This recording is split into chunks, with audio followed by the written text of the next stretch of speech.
नमस्कार, आपण पाहत आहे भांडा फूड न्यूज. एका दमात भ्रष्टाचारी कोमात. सोशल मीडिया, कर्जबाजारी, गुन्हेगारी, सट्टेबाजी, चोरी, मटका, जुगार, दारू, सावकारशाही, न्यायाच्या प्रतीक्षेत प्रशासन. भांडा फूड न्यूज. एका दमात भ्रष्टाचारी कोमात.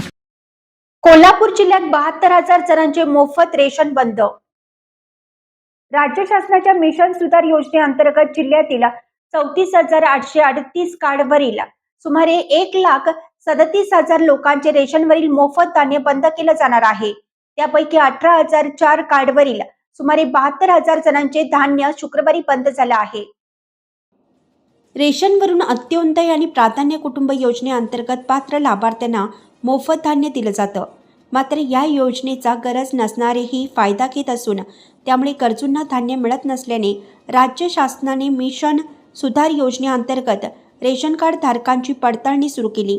त्या अंतर्गत प्रत्येक जिल्ह्याला रेशन कार्ड धारकांची यादी देण्यात आली.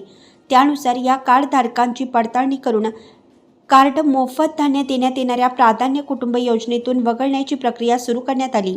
राज्य शासनाने राज्यातील सर्व जिल्ह्यांचा या वर्षीचा सुधारित इष्टांक 2 जून रोजी जाहीर केला आहे.